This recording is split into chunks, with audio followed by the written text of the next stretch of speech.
The voicemail from my son David still echoed in my ears as I sat in my cramped kitchen, stirring sugar into my morning coffee with shaking hands. "Hey, Mom. So Ashley and I have been talking, and we think it might be better if you just, maybe skip the ceremony part of the wedding. You can come to the reception if you want, but the actual wedding should probably just be immediate family and close friends. You understand, right? It's nothing personal, it's just, well, you know how you can be sometimes. We want everything to be perfect, and Ashley's family is really sophisticated. I don't want there to be any awkward moments or anything embarrassing. Love you, talk soon." Embarrassing. The word hit me like a physical slap across the face. 26 years of raising him alone, of working double shifts to pay for his college, of cheering from the bleachers at every baseball game, of being both mother and father when his dad walked out before his second birthday. And now, I was too embarrassing to witness the most important day of his life. I stared out the window of my small apartment here in downtown Phoenix, watching the morning traffic build on Buren Street. The irony wasn't lost on me that in exactly 72 hours, my son would be standing at the altar of the Phoenician resort, about to marry the daughter of the woman who had been calling my office every week for the past 6 months, desperately, trying to secure my services for what she kept calling the event of the century. Before we jump back in, tell us where you're tuning in from, and if this story touches you, make sure you're subscribed because tomorrow, I've saved something extra special for you. The text message that followed the voicemail was somehow even worse. Also, if anyone asks what you do for work, maybe just say you work in hospitality or something general like that. Ashley's dad owns half the hotels in Scottsdale, and we don't want it to seem like you're trying to compete or impress them. Keep it simple, okay? I set my phone down on the scratched Formica countertop that had seen me through countless late nights of building my business, of studying for certifications, of taking calls from clients while David slept in the next room. This kitchen, with its outdated appliances and mismatched chairs, had been my command center for more years than I cared to count. It was where I had transformed myself from Rebecca Torres, abandoned wife and struggling single mother, into someone else entirely. But my son didn't know that. None of them did.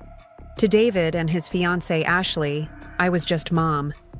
Just Rebecca, the woman who lived in a modest one-bedroom apartment and drove a 10-year-old Toyota Camry because she was practical with money.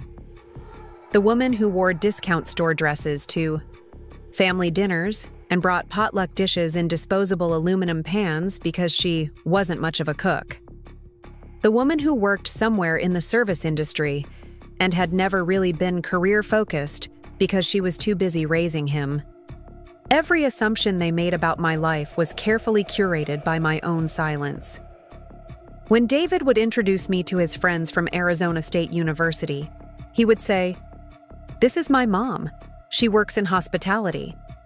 With the kind of vague dismissiveness that suggested I was perhaps a hotel housekeeper or restaurant hostess. When Ashley's parents, Charles and Victoria Whitmore, would ask polite questions about my work at their elaborate dinner parties, I would smile and deflect. "Oh, you know how it is in the service industry. Long hours, but it keeps me busy." I had become an expert at making myself invisible, at ensuring I never outshone or overshadowed the family that had gradually made it clear they found my presence awkward at best. The Whitmores owned a chain of luxury resorts throughout the Southwest. Old Phoenix money, they liked to remind people, with social connections that stretched back generations. They lived in a sprawling estate in Paradise Valley with views of Camelback Mountain, belonged to the Phoenix Country Club, and measured their worth by the exclusivity of their social circles. I lived in an 800-square-foot apartment above a coffee shop on Central Avenue, drove a car with 150,000 miles on it, and bought my clothes from Target. The contrast wasn't lost on anyone, least of all my son, who had learned to be quietly ashamed of the difference. It hadn't always been this way. When David was little, he used to brag about his mom to anyone who would listen. He would tell his teachers that I was the smartest person in the world, and insist that I could fix anything, solve any problem. Somewhere along the way, though, as he got older and started spending time in different social circles, that pride had transformed into something else. Embarrassment.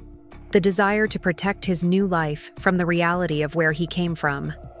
The first time I noticed the shift was during his junior year at ASU, when he brought Ashley home for dinner.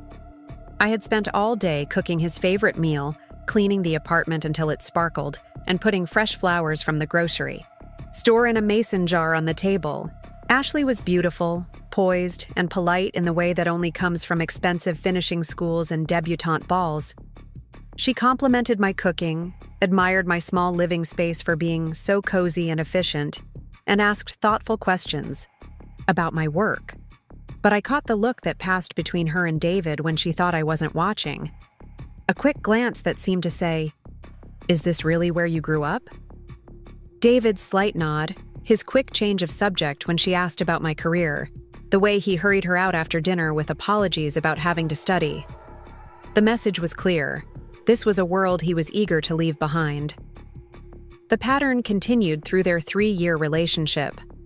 At their engagement party, held at the Whitmore's Country Club, I was seated at a table in the back with distant relatives and family friends I'd never met. When people asked about my work, David would appear at my shoulder like a protective guard.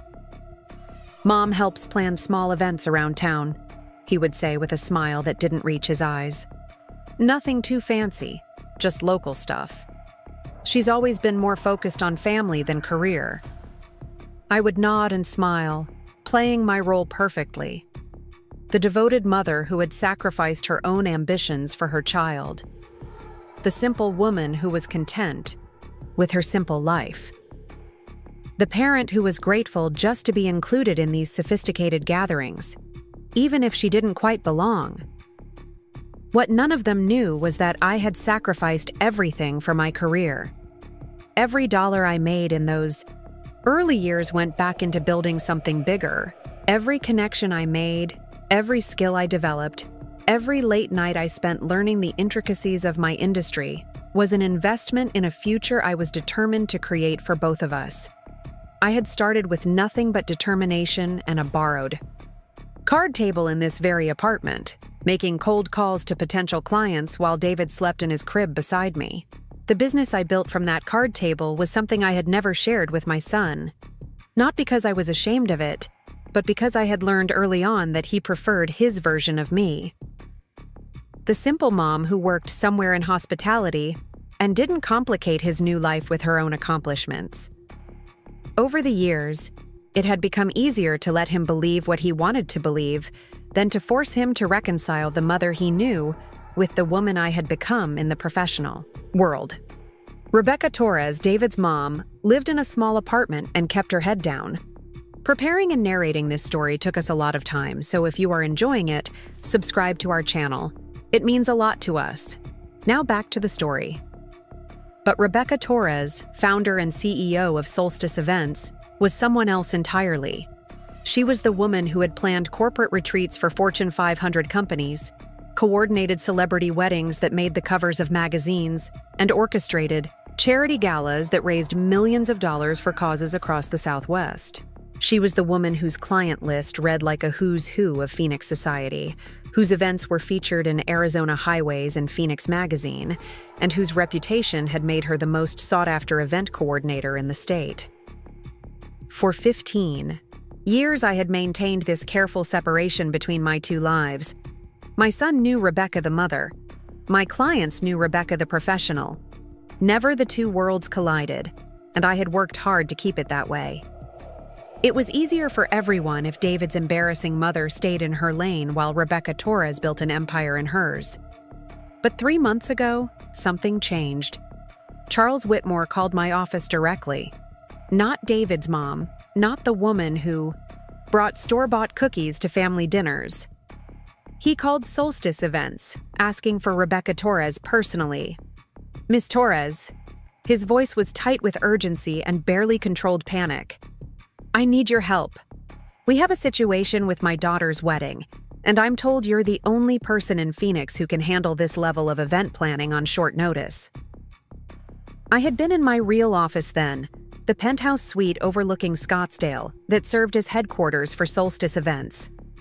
Floor-to-ceiling windows offered views of the desert mountains that stretched to the horizon. Awards and photos from successful events lined the walls. Testimonials from satisfied clients filled frames around my desk. This wasn't the cramped apartment kitchen where David thought I paid bills and planned grocery lists.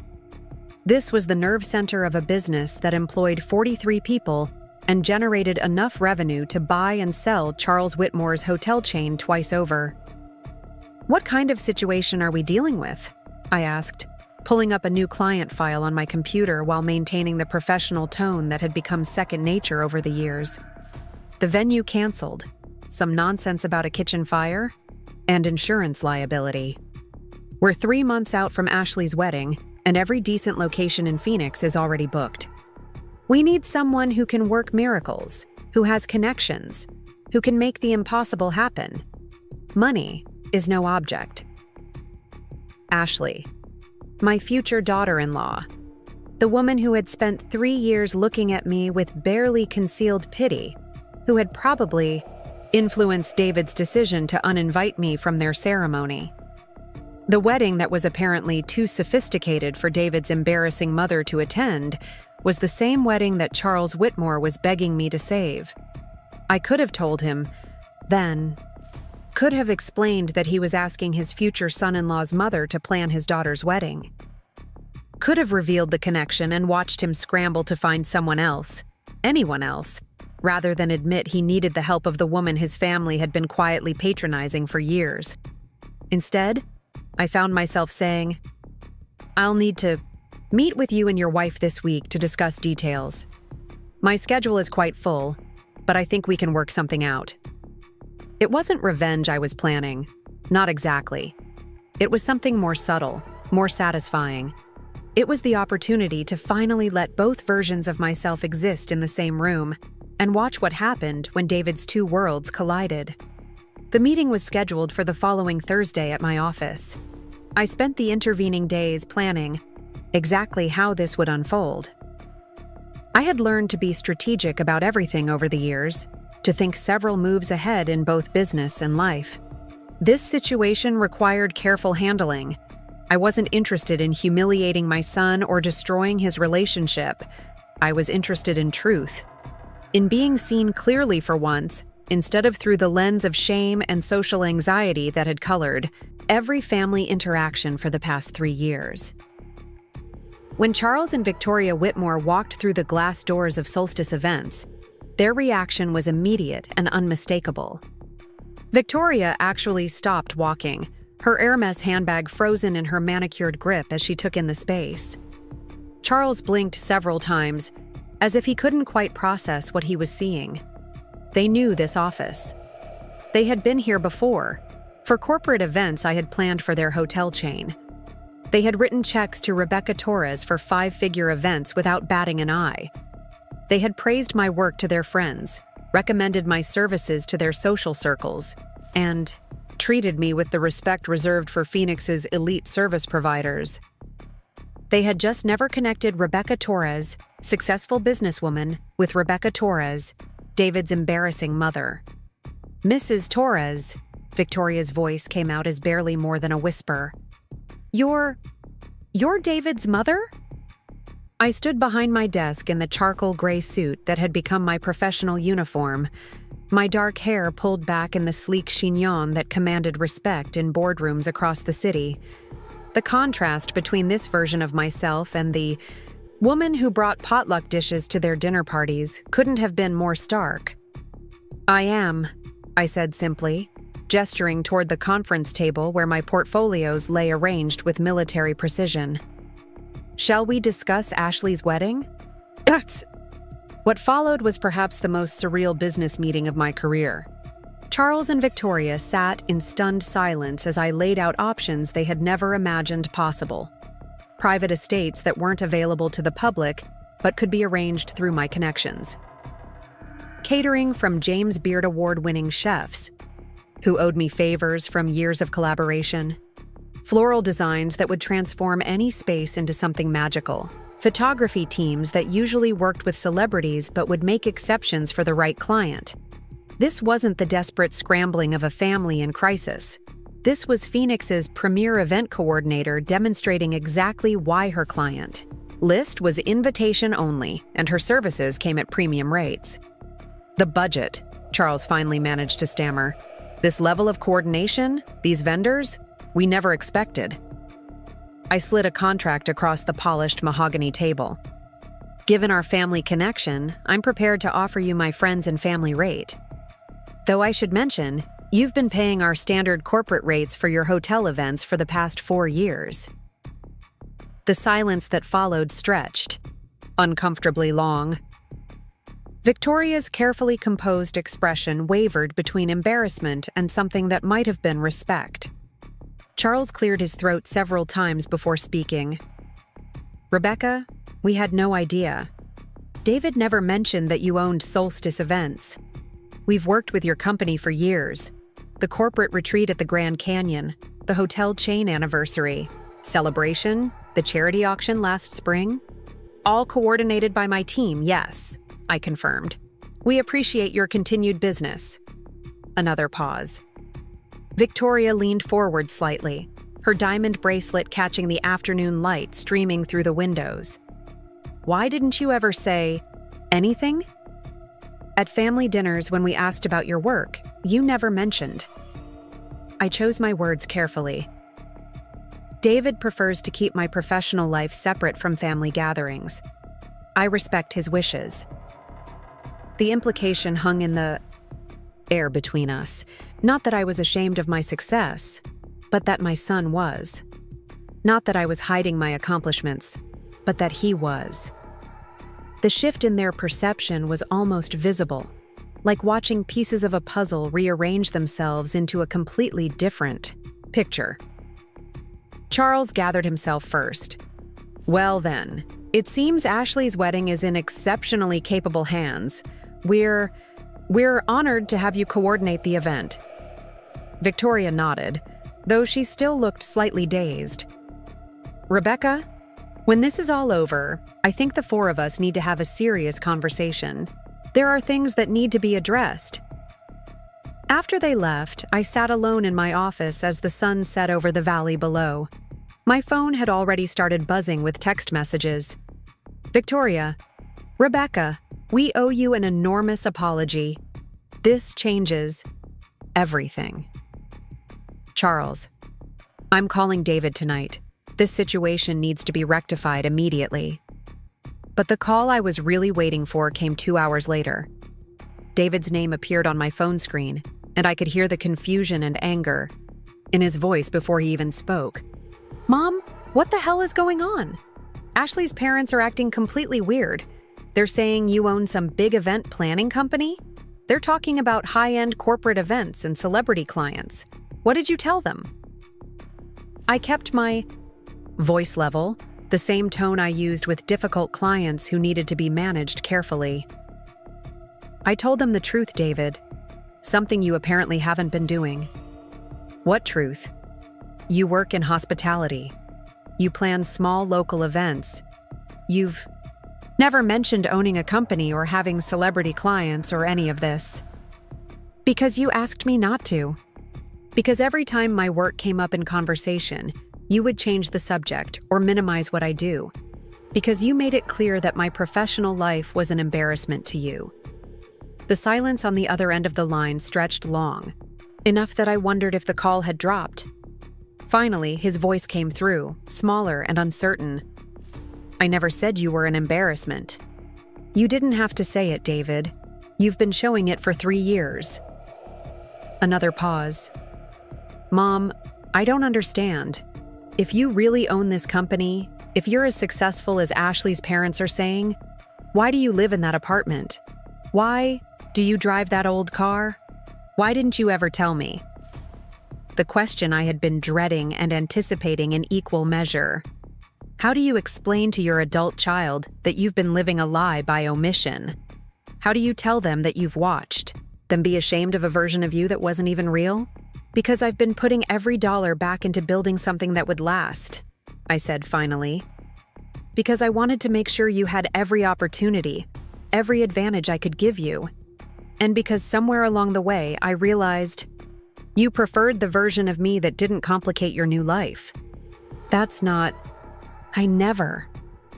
His voice trailed off, and I could practically hear him replaying years of conversations, family dinners, moments when he had quietly steered discussions away from my work or my life.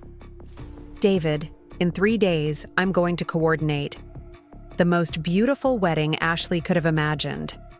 I'm going to use connections I've spent 15 years building, call in favors from vendors who trust me with their most exclusive services, and create an event that will be talked about in Phoenix society for years to come.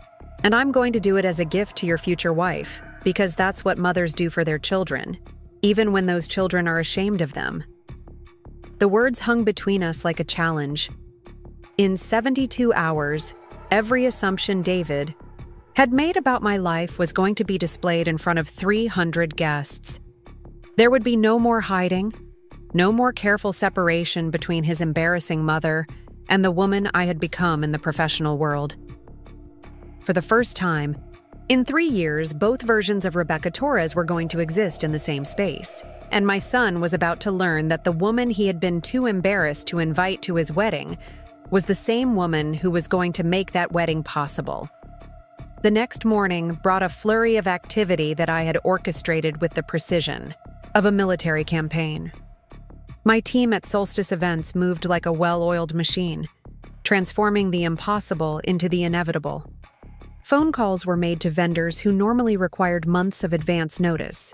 Favors were called in from contacts across the Southwest.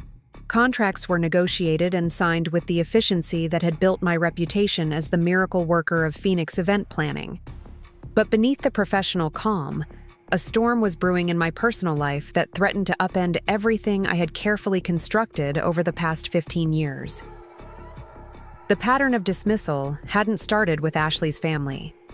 It had begun, much earlier, in small moments that accumulated like grains of sand until they formed an entire desert of shame between my son and me. I remembered the first time David had asked me to drop him off a block away from his high school, instead of at the front entrance. He was 16, and I was driving the same Toyota Camry I still drove today, though it had fewer miles and fewer dents back then. "Just here is fine, Mom," he had said, unbuckling his seatbelt before I had even come to a complete stop. "I want to walk the rest of the way." I had assumed it was normal teenage embarrassment about being seen with a parent. Most kids went through that phase.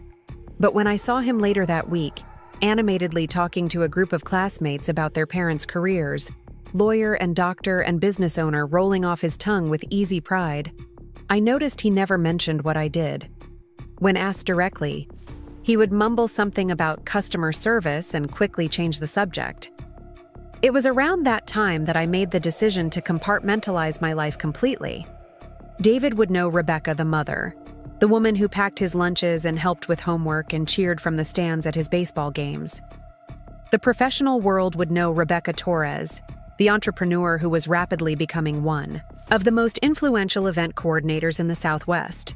The separation had seemed like kindness then, a way to protect my sensitive teenager from feeling pressured to match his mother's professional achievements, a way to let him forge his own identity without being overshadowed by mine. I told myself I was being a good mother by keeping my success quiet, by never making him feel like he had to live up to some impossible standard. But somewhere along the way, that protection had curdled into something else. David hadn't grown out of his embarrassment about my modest lifestyle. Instead, he had grown into it, shaping his entire understanding of who I was around the carefully curated image I had presented to him. The woman who lived paycheck to paycheck, who shopped at discount stores, who worked somewhere in hospitality without ever quite explaining what that meant. The irony was suffocating. While David was learning to be ashamed of his struggling single mother, I was building an empire that would have made him proud if he had ever bothered to ask about it. While he was apologizing to girlfriends for my small apartment and old car, I was coordinating events for celebrities and politicians who paid premium rates for my expertise. While he was steering conversations away from my work at family dinners, I was earning more in a single weekend than Charles Whitmore made in a month from his hotel chain. The morning after my conversation with the Whitmores, I stood in my real office, surrounded by the evidence of everything David didn't know about my life. The walls were lined with framed photographs from events that had made headlines across the country. Here was the charity gala I had coordinated for a former president's foundation, raising over $2 million in a single evening. There was the corporate retreat I had designed for a tech giant, transforming an entire resort into an interactive experience that had been featured in Forbes. Behind my desk hung my favorite piece, a handwritten thank you note from a bride whose wedding I had salvaged after a hurricane destroyed her original venue.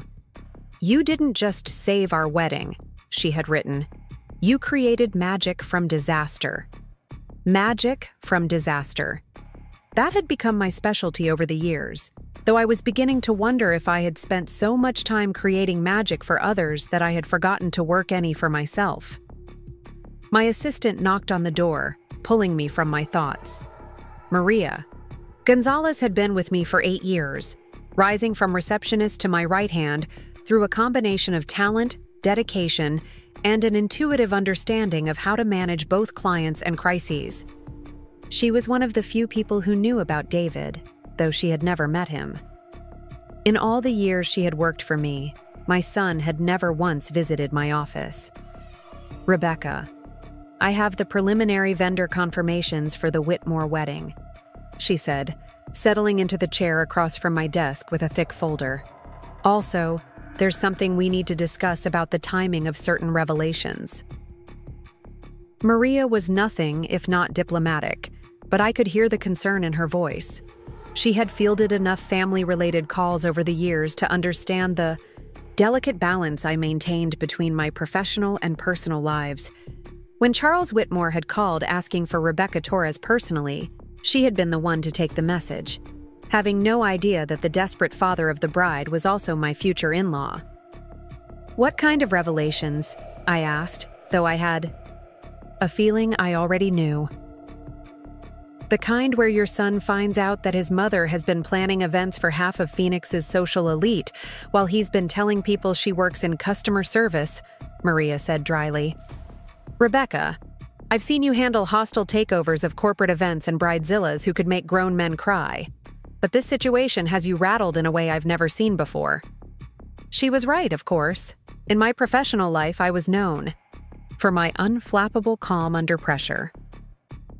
Vendors missed deliveries, weather threatened outdoor events, clients changed their minds at the last minute, and I handled it all with the serene confidence that had become my trademark. But the thought of standing in the same room as my son while he realized the full extent of what I had hidden from him for 15 years? That terrified me in ways that no professional crisis ever had. "He called me embarrassing, Maria," I said quietly, the words still stinging even hours later. "He uninvited me from his own wedding because he was afraid I would somehow taint the sophistication of the event. His fiancé's parents have been paying my company premium rates for years, and he has no idea." Maria leaned forward, her expression serious. "So what's the plan? Are you going to tell him before the wedding? Or are you going to let him figure it out when he sees you orchestrating the entire event?" It was the question I had been wrestling with since the moment Charles Whitmore had hung up the phone. The ethical thing would be to call David immediately, to explain the situation and give him time to process the revelation before his wedding day. The kind thing would be to spare him the shock and potential humiliation of discovering his mother's secret in front of 300 guests. But there was another part of me, the part that had spent 3 years smiling politely while my own son minimized my existence. That wanted him to see the truth unfold naturally. I wanted him to watch me coordinate the wedding of his dreams, using connections and skills he had never bothered to ask about. I wanted him to realize that the woman he had been too embarrassed to invite to his ceremony was the same woman who was making that ceremony possible. "I'm going to let it happen organically," I said finally. "David has had years to ask about my work, to show interest in my life beyond my role as his mother. He's made assumptions based on what he wanted to believe, not on what I actually told him. Maybe it's time for those assumptions to be challenged." Maria nodded slowly, though I could see the concern still etched on her face. "And if this backfires? If he feels betrayed or manipulated? If it ruins his wedding day?" The questions hung in the air between us, each one representing a fear I had been trying not to acknowledge. I had built my career on understanding people, on anticipating their needs and reactions, on creating experiences that exceeded their expectations. But when it came to my own son, I felt like I was navigating blind through emotional territory I had spent years avoiding. "Then at least it will be honest," I said. "For the first time in 3 years, every part of who I am will be in the same room. No more hiding, no more pretending to be smaller than I am, no more letting him be ashamed of a version of me that isn't even real." The rest of that day passed in a blur of vendor meetings and site visits.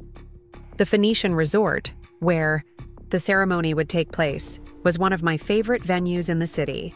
Nestled against the slopes of Camelback Mountain, it offered sweeping views of the valley below and the kind of luxury that Ashley's family expected for their daughter's wedding. I had coordinated dozens of events there over the years, building relationships with the staff that allowed me to accomplish things other planners could only dream of. The resort's events manager, Janet Sullivan, greeted me like the old friend she had become over our years of working together. Janet was one of the few people in my professional life who knew about David, though she had never connected him to the elaborate Whitmore wedding we were now planning. "Rebecca, I have to say, when the Whitmores told me they had hired Solstice events for their daughter's wedding, I was thrilled," Janet said as we walked through the resort's stunning outdoor ceremony space. "But I was also surprised. Isn't the groom your son?" The question was casual, asked without any awareness of the complexity behind it. Janet knew I had a son, knew he was getting married, knew I had been excited about gaining a daughter-in-law. She had no idea that same son had uninvited me from the ceremony she was helping me plan. "He is," I confirmed, running my fingers along the stone railing that overlooked the infinity pool where cocktail hour would be held. "It's a bit of an unusual situation." Janet raised an eyebrow but didn't press for details.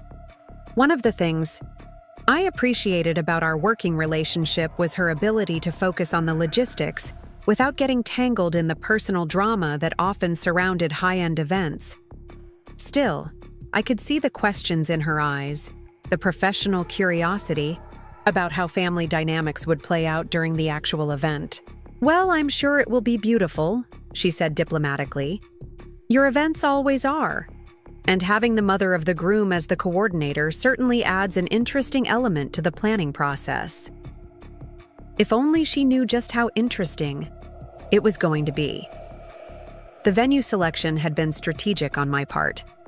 The Phoenician was prestigious enough to satisfy the Whitmores' social expectations, but it was also a place where I was known and respected. The staff there had seen me at my professional best for years. They knew my reputation, my standards, my ability to transform spaces into something magical. When the moment of revelation came, I would be standing in a place where my professional identity was unquestioned. As Janet and I finalized details for the ceremony setup, my phone buzzed with a text from Victoria Whitmore. "Rebecca, Charles, and I would like to meet with you and David together before the wedding. There are some things that need to be discussed as a family." I stared at the message, feeling the careful structure I had built around this situation beginning to shift. Victoria wasn't wrong that we needed to have a family conversation, but the timing felt premature. David still had no idea that I was coordinating his wedding. He still believed his embarrassing mother had been uninvited from the ceremony while a prestigious event planning company handled the details. The revelation that those two things were the same person was going to be shock enough without adding the complexity of a formal family meeting. I typed back carefully. "Let's get through the wedding first. There will be time for family discussions afterward." Her response came quickly. "Rebecca, I don't think you understand. This situation is unacceptable. David needs to know the truth about who you are before he walks down that aisle. The phone rang in my hand before I could respond to her text. Victoria's name appeared on the screen, and I stepped away from Janet to take the call in private. Victoria, I understand your concern, but the timing isn't right for this conversation. The timing? Her voice was sharp with indignation. Rebecca, my future son-in-law has been lying to us for 3 years about his mother's profession. He's been making you sound like some kind of charity case while you've been coordinating our corporate events and charging us premium rates.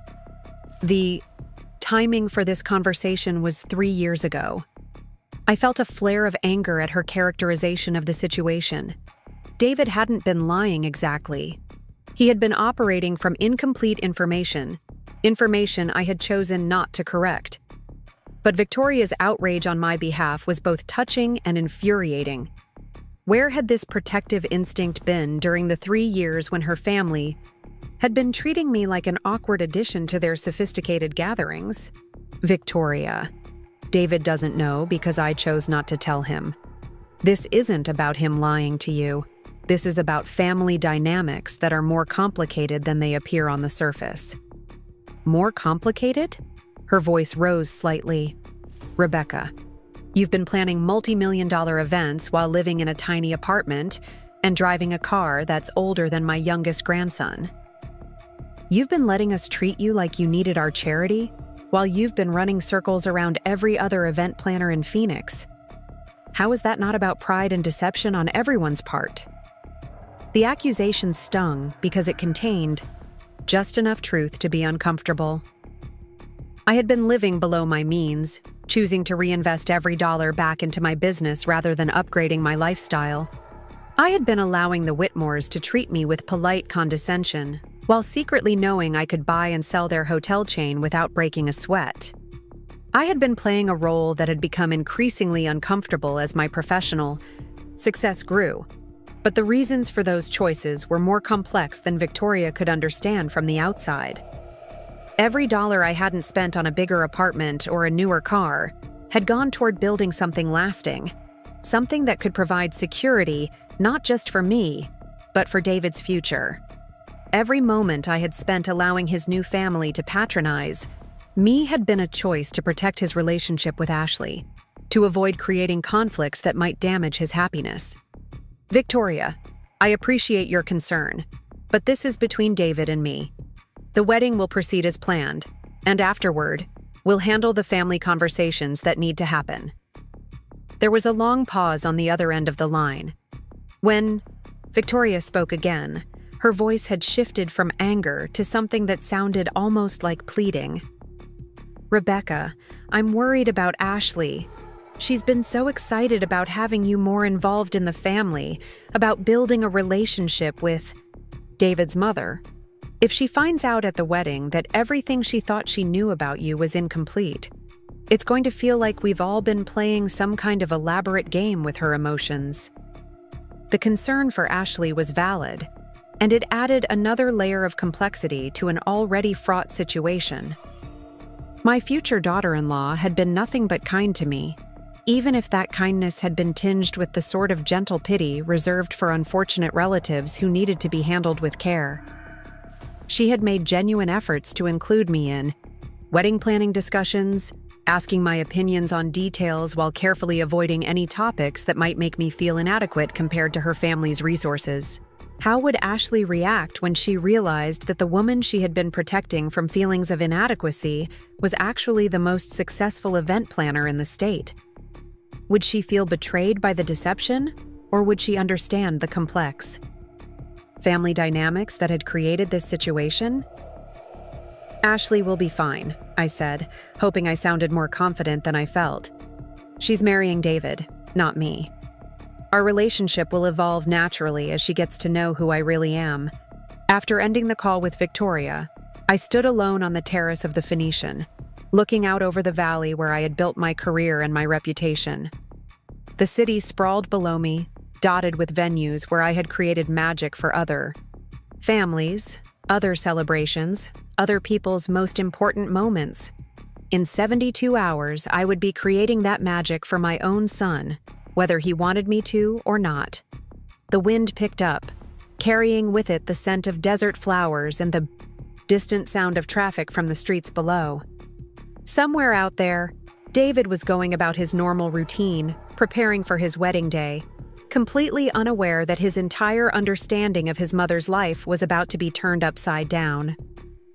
I thought about calling him then, about arranging a meeting where I could explain everything in private, where we could work through the shock and confusion without an audience of 300 wedding guests. It would be the safe choice, the kind choice, the choice that prioritized his comfort over my own desire to be seen clearly. But as I stood there watching the sun set over the mountains that had witnessed 15 years of my professional growth, I realized that kindness hadn't been working. 3 years of making myself smaller to protect his feelings had only resulted in him feeling justified in making me smaller still. 3 years of hiding my success to avoid making him uncomfortable had taught him that his discomfort was more important than my truth. Maybe it was time for a different approach. Maybe it was time for David to see his mother not as she had allowed him to perceive her, but as she actually was. Maybe it was time for both of us to discover what our relationship could look like when it was built on honesty instead of protection. The decision crystallized in my mind as the last light faded from the sky. I would coordinate Ashley's wedding with every ounce of skill and creativity I possessed. I would create the most beautiful, flawless, memorable celebration Phoenix had ever seen. And I would do it as myself, completely and unapologetically, regardless of whether my son was ready to see me that way or not. The woman he had been too embarrassed to invite to his wedding was about to give him a wedding that would be talked about for years to come. And for the first time in 3 years, I was going to let him see exactly who had made it possible. Friday. Morning arrived with the kind of crystalline clarity that only comes to the Arizona desert in early spring. I stood in my apartment kitchen, drinking coffee from the same chipped mug I had used for 10 years, watching the sunrise paint Camelback Mountain in shades of rose and gold. In 36 hours, my son would be getting married at one of the most prestigious venues in Phoenix, in a ceremony I had orchestrated down to the smallest detail, at an event from which I had been explicitly uninvited. The irony was so sharp it could cut glass. My phone had been buzzing since dawn with final confirmations from vendors, last-minute adjustments from the Whitmores, and increasingly frantic messages from Ashley about details that seemed to be spiraling beyond her understanding. What she didn't realize was that every seemingly impossible request was being handled by a team that had been perfecting the art of luxury event coordination for over a decade. The final walkthrough was scheduled for this afternoon at the Phoenician. Standard protocol for any solstice events wedding was a comprehensive rehearsal where every element was tested, timed, and perfected. The difference was that this time, the mother of the groom would be the one calling the shots, directing the placement of flowers and the timing of processional music for her own son's ceremony. I dressed carefully for the day, choosing a navy blazer and tailored slacks that struck the right balance between professional authority and maternal appropriateness. The last thing I wanted was for David to see me before I was ready, before I had the chance to orchestrate our reunion with the same precision I brought to every other aspect of event planning. Maria met me at the office, her arms full of final vendor contracts and timeline adjustments. She had been watching me with increasing concern over the past few days, clearly wrestling with whether to voice her reservations about how this situation was unfolding. "Rebecca, I need to ask you something, and I need you to really think about your answer," she said, settling into the chair across from my desk with unusual gravity. "Are you doing this because you want your son to finally see who you really are, or are you doing this because you want to prove a point about his ingratitude?" The question hit me like a physical blow, forcing me to confront motivations I had been carefully avoiding examining too closely. Was this about love or revenge? About healing or vindication? About bringing my family together or teaching my son a lesson he wouldn't soon forget? I don't know. I admitted, the honesty surprising even myself. Maybe both. Maybe I've spent so many years protecting his feelings that I've forgotten my own matter too. Maria nodded slowly, her expression thoughtful. I've watched you build this company from nothing, Rebecca. I've seen you handle impossible clients and devastating setbacks with grace and wisdom. But this isn't a business problem. This is your heart, and hearts don't always make the most strategic decisions. She was right, of course. My professional success had been built on emotional intelligence, on understanding what people needed, and delivering it in ways that exceeded their expectations. But when it came to my own family, I felt like I was operating in unknown territory, guided more by 15 years of accumulated hurt than by any clear vision of what I wanted the outcome to be. The walkthrough is in 4 hours, I said, checking my watch. After that, there's no going back. Whatever happens tomorrow happens. And David still has no idea? I shook my head. Ashley's been handling all the communication with the vendors. David thinks some faceless event planning company is coordinating everything while he focuses on his bachelor party tonight and recovering tomorrow morning. He has no reason to expect I'll be anywhere near the Phoenician until the reception, if at all. The drive to the resort took me through neighborhoods where I had spent countless hours over the years, coordinating events that had shaped Phoenix's social landscape. Past the country club where I had planned charity galas that raised millions for local causes. Past the convention center where I had orchestrated corporate retreats that made national headlines. Past the private estates where I had created celebrity, weddings that graced the covers of magazines. This city was filled with the evidence of my professional success, yet my own son remained completely unaware of any of it. He had grown up in Phoenix, attended school here, built his adult life here, all while his mother was becoming one of the most respected names in the event planning industry. The willful blindness it had required for both of us to maintain that separation was staggering when I really thought about it. The Phoenician's circular driveway was already bustling with vendor vehicles when I arrived. Florists were unloading arrangements that had taken my team weeks to design and source. The catering staff was setting up for the final menu tasting that Ashley and her parents would attend later that afternoon. Lighting technicians were installing the custom illumination system that would transform the ceremony space into something magical as the sun set over the mountains. Janet Sullivan met me at the entrance with her usual professional warmth, but I could see the questions in her eyes that she was too polite to ask directly.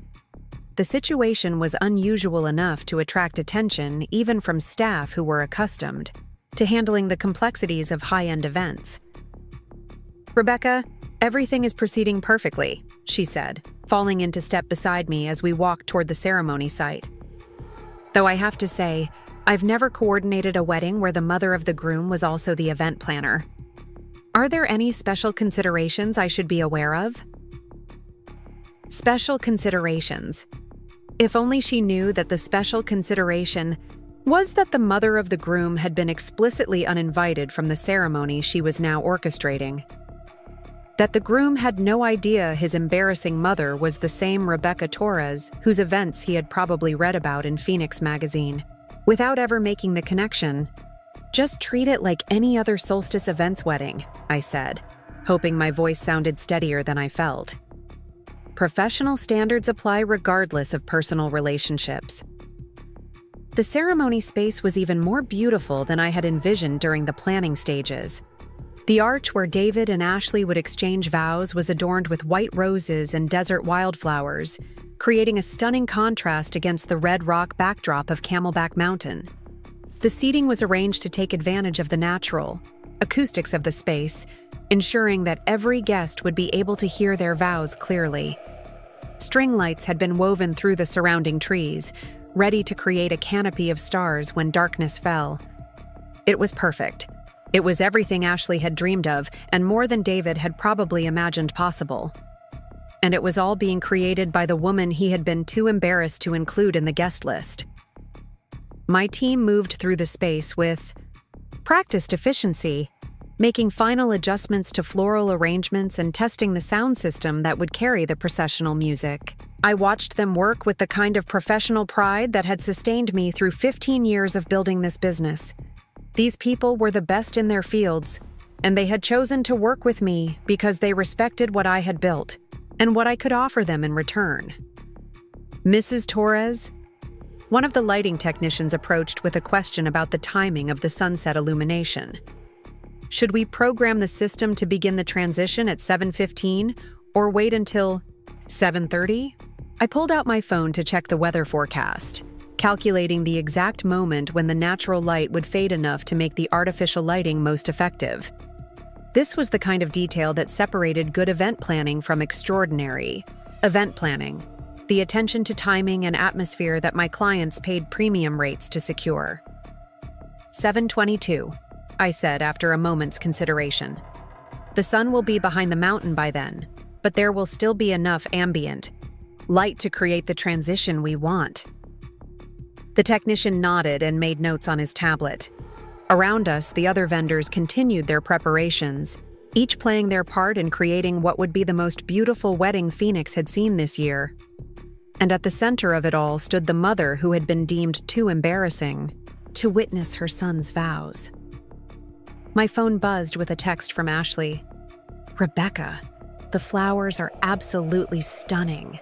I can't believe you managed to get white roses in March. How did you work such magic?" I smiled despite the emotional complexity of the situation.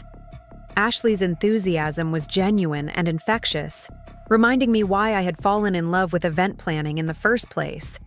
The ability to create joy, to exceed expectations, to turn someone's dreams into reality with careful planning and creative problem solving. I texted back, "Trade secrets and good relationships with suppliers. Wait until you see the lighting, this evening." Her response came immediately. "I wish David's mom could see this. She would be so amazed by what you've accomplished. I feel terrible that she won't be here to see how beautiful everything is." The message stopped me cold. Ashley felt sorry that David's mother would miss the beauty of the wedding that David's mother had created. The layers of irony were becoming almost too complex to process. My future daughter-in-law was feeling guilty about my absence from an event I had spent 3 months planning in exhaustive detail. I stared at the message for a long moment, trying to decide how to respond. Part of me wanted to maintain the fiction until tomorrow, to let the revelation unfold naturally during the ceremony itself. But another part of me was beginning to understand that the emotional collateral damage of this deception might extend far beyond my relationship with David. Before I could type a response, Janet approached with a concerned expression. "Rebecca, we might have a small situation developing. David just arrived with his groomsmen for photos, and they're asking about using the ceremony space for some pictures before the rehearsal this evening." My heart stopped. David was here, at the resort, while I was standing in the middle of the wedding setup he believed was being handled by strangers. The careful timeline I had constructed to avoid any premature encounters was about to collapse around me. "Where are they now?" I asked, scanning the area for any sign of my son. The concierge directed them to the garden terrace for their initial photos, but they specifically asked about getting some shots at the ceremony site. The photographer wants to take advantage of the natural lighting before it changes this evening. I felt the familiar rush of adrenaline that came with crisis management, the heightened awareness that had helped me navigate countless event emergencies over the years. The difference was that this time, the crisis was personal, and the stakes were my relationship with my own son. "How long do we have before they head this way?" Janet checked her watch. The photographer estimated about 30 minutes for the terrace shots. Then they wanted to move here for the ceremony space photos. 30 minutes to clear the area of any evidence that Rebecca Torres was personally coordinating this wedding.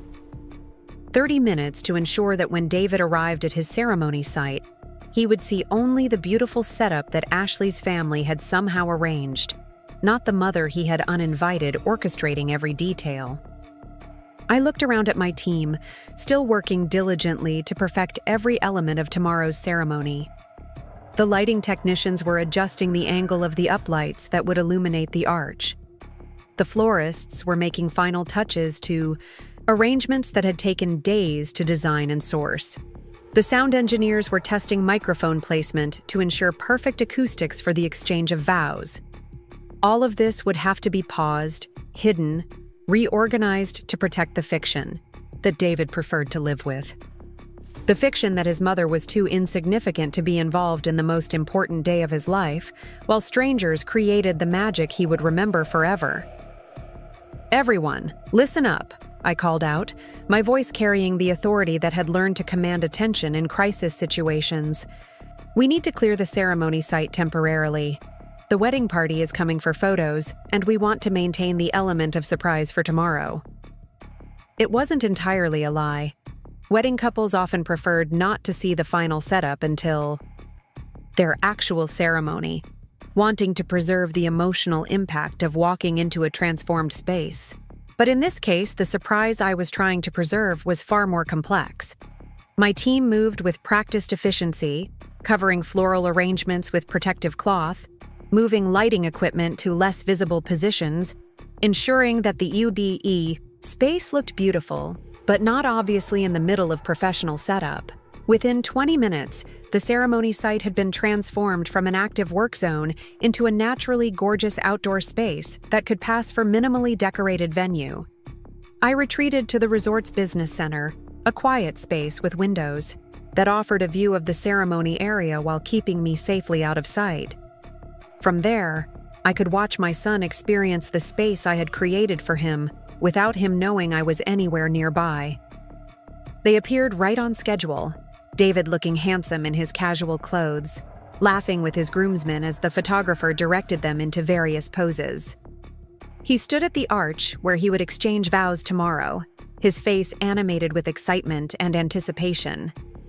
For a moment, seeing him so happy, I almost forgot the pain of being excluded from this day. Then Ashley appeared, radiant in her rehearsal dress, and my breath caught in my throat. This was my future daughter-in-law, the young woman who would become part of our family tomorrow, who had been trying so hard to build a relationship with a mother-in-law she believed lived a completely different life than the one I actually led.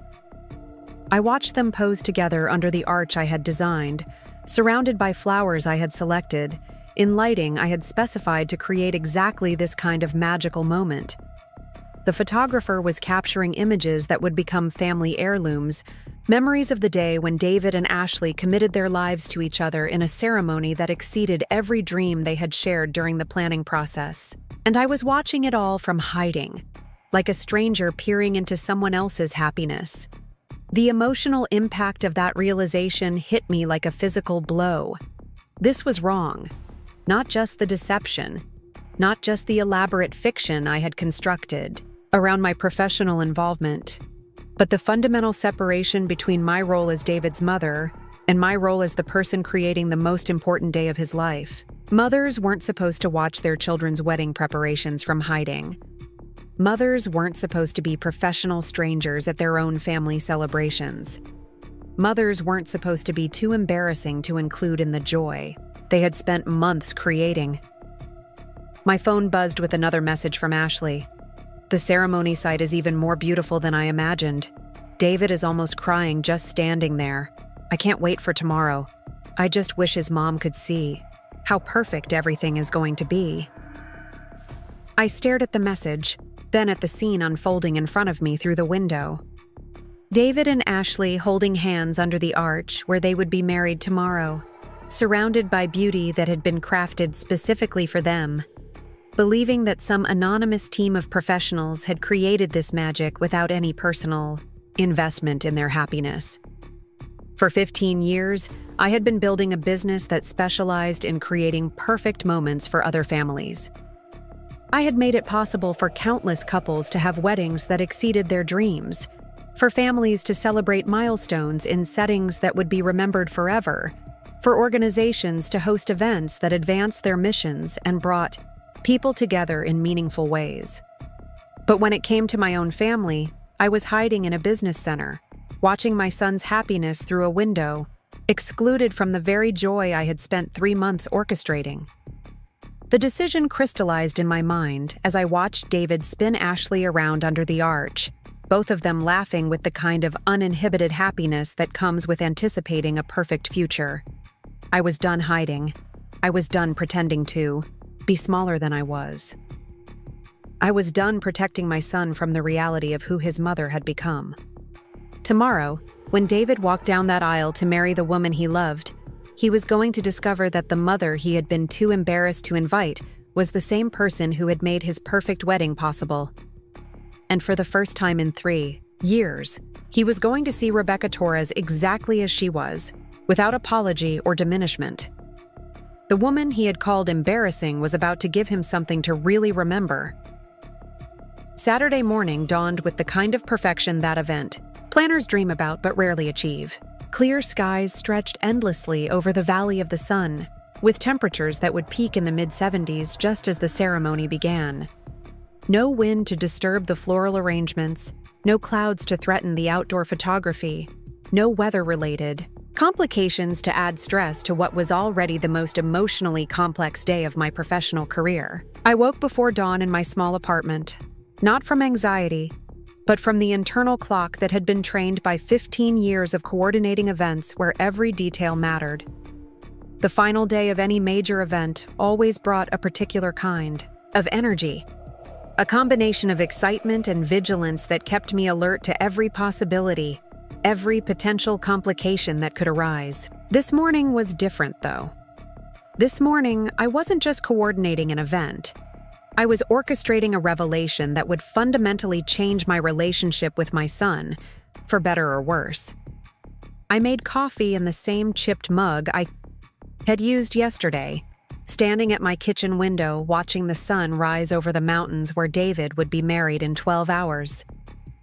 The symmetry wasn't lost on me that I was beginning this day in the modest apartment that had embarrassed my son, while preparing to reveal the professional empire I had built without his knowledge or acknowledgement.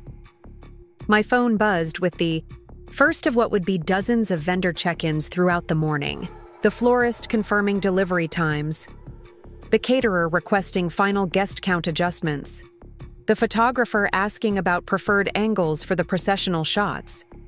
Each message was addressed to Rebecca Torres of Solstice Events, the professional, who commanded respect and premium rates throughout Phoenix's luxury event industry. None of them had any idea that Rebecca Torres was also David's embarrassing mother, the woman who had been explicitly uninvited from the ceremony they were all working to perfect. I dressed with particular care, choosing a deep emerald dress that I had been saving for a special occasion. It was elegant without being ostentatious, professional without being cold, expensive without being flashy. The kind of dress that would look appropriate in any setting, whether I was directing vendors behind the scenes or standing in the receiving line as the mother of the groom. Because today, for the first time in 3 years, I was going to be both. The drive to the Phoenician took me through neighborhoods that held memories of David's childhood.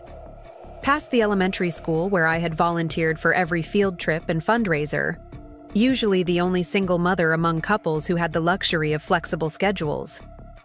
Past the baseball fields where I had cheered from aluminum bleachers, every weekend, often working on vendor contracts between innings. Past the high school where he had graduated with honors, wearing a cap and gown I had worked extra hours to afford. All of those memories had been shaped by my determination to give David every advantage, every opportunity, every experience that might help him build a successful life. What I hadn't anticipated was that my own success would become something he felt he needed to hide from the world he was entering. The resort's service entrance was bustling with controlled chaos when I arrived at 7 in the morning. This was the invisible infrastructure that made luxury events possible. The army of professionals who worked behind the scenes to create seamless experiences for guests who never saw the complexity involved in their execution. My team was already in full deployment mode, transforming the ceremony space into something that would take Ashley's breath away when she walked down the aisle. The arch had been adorned with additional florals overnight, creating a backdrop that seemed to emerge naturally from the desert landscape. The seating had been arranged to optimize both sightlines and acoustics, ensuring that every guest would feel connected to the intimate exchange of vows. The lighting system had been programmed to transition seamlessly from natural daylight to romantic evening illumination, timed to the minute based on sunset calculations and the planned duration of the ceremony. Sound equipment had been tested and retested to ensure that David and Ashley's voices would carry clearly to the back row without feeling amplified or artificial. It was perfect. It was everything I had promised the Whitmores and more than Ashley had dared to dream. And it was all being created by the woman whose own son had deemed too embarrassing to witness his marriage. Maria found me directing the final placement of the escort card table, her expression a mixture of admiration and concern that had become familiar over the past few days. "Rebecca, I have to say, this is some of your finest work," she said, gesturing toward the ceremony space that was taking shape around us. "But are you ready for what happens when David sees you here? Because in about 6 hours, there's going to be no hiding from this conversation." I straightened the corner of a tablecloth that didn't need adjusting, buying myself a moment to consider her question. Was I ready? Could anyone be ready for the moment when years of careful deception would collapse in a single instant of recognition? "I'm ready for honesty," I said finally. "I'm ready for David to see me as I actually am instead of as he's imagined me to be. Whether he's ready for that is another question entirely." The morning passed in a blur of final preparations and vendor coordination. The catering team arrived with ingredients for a menu that would showcase the best of Southwestern cuisine while meeting the dietary restrictions of guests who had traveled from across the country.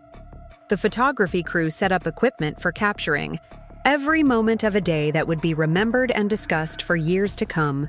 The musicians arrived for sound checks that would ensure the processional music created exactly the emotional impact Ashley had envisioned.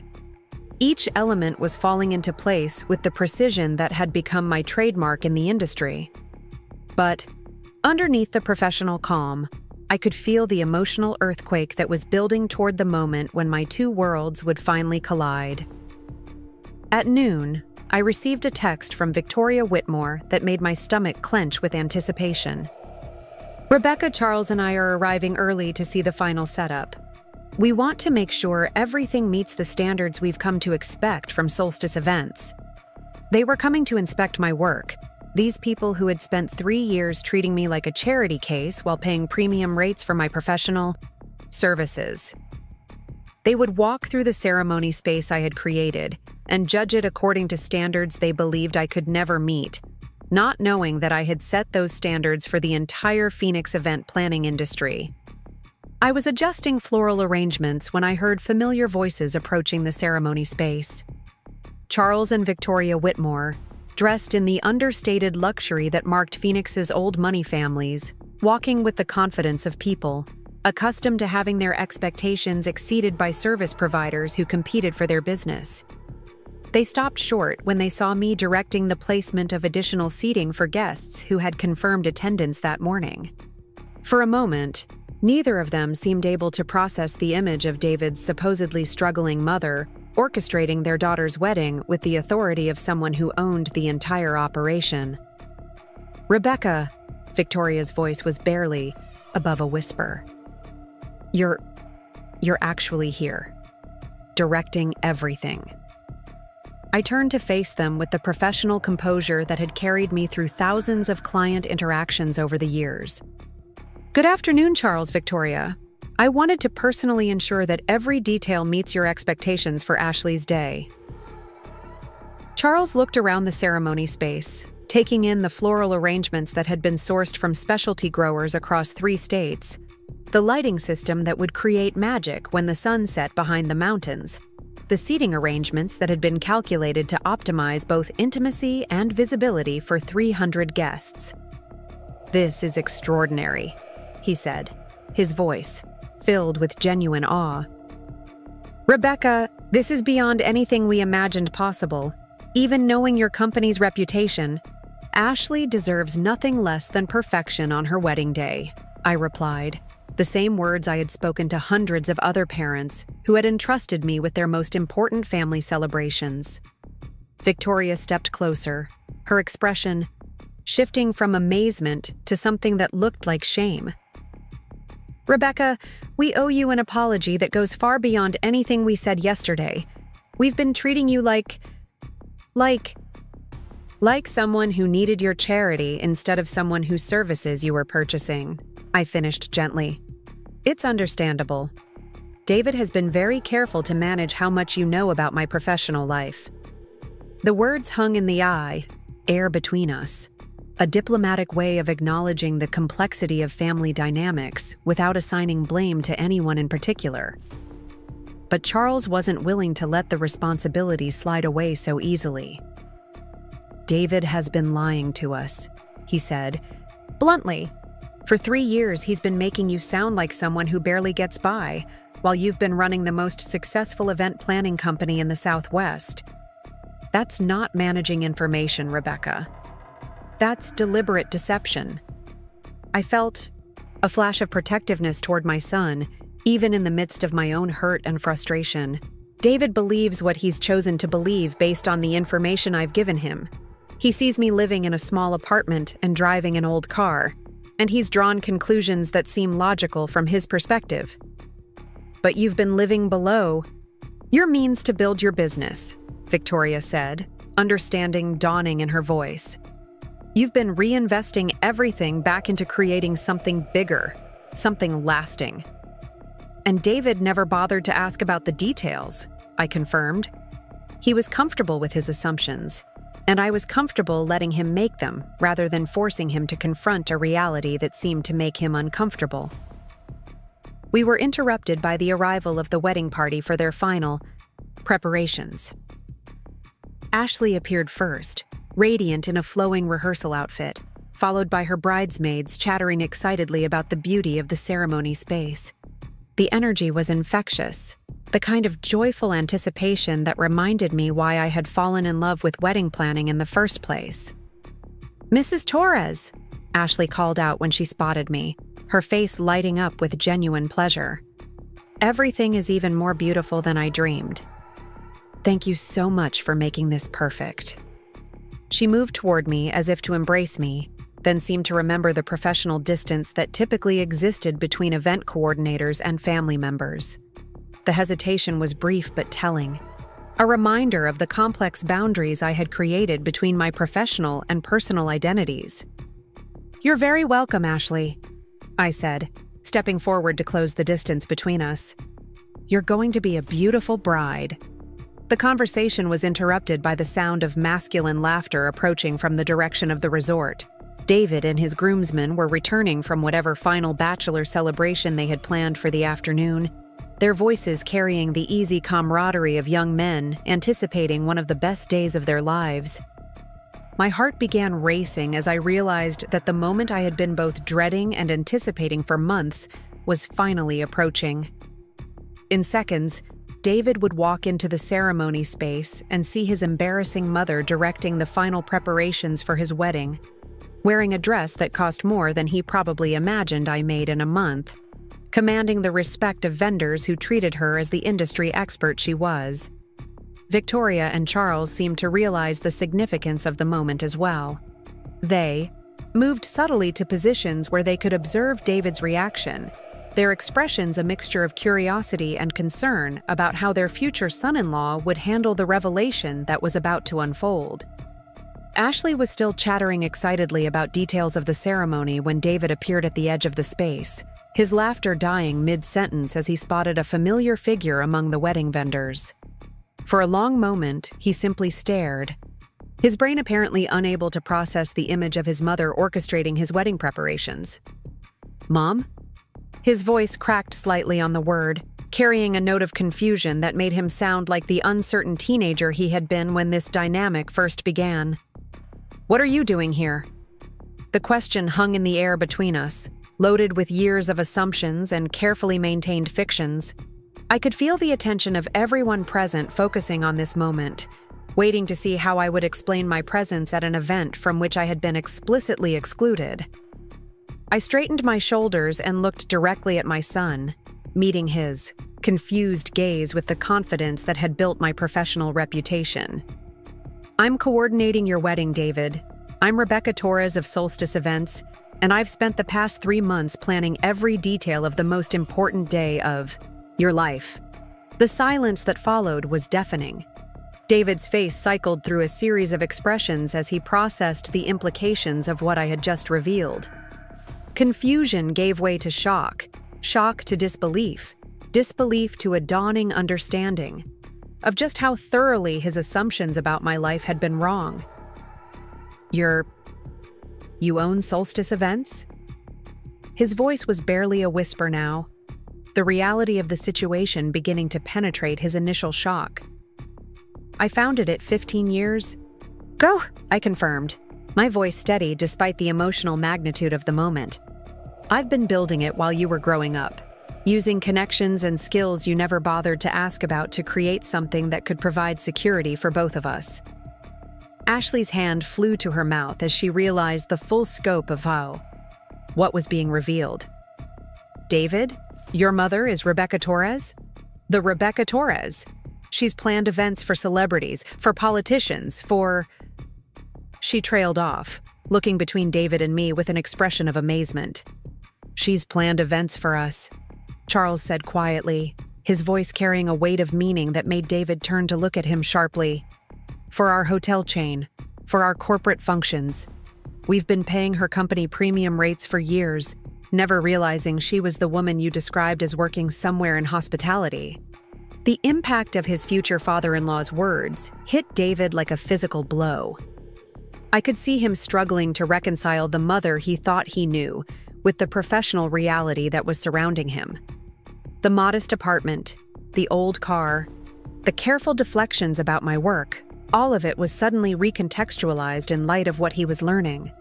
"But why?" he started, then stopped, seeming unable to formulate the question he wanted to ask. "Why did I live like I was struggling when I wasn't?" I suggested. "Because every dollar I made went back into building something bigger. Because I wanted to create security for your future, not luxury for my present. Because I believed that success meant sacrifice, and I was willing to sacrifice my comfort for your opportunities."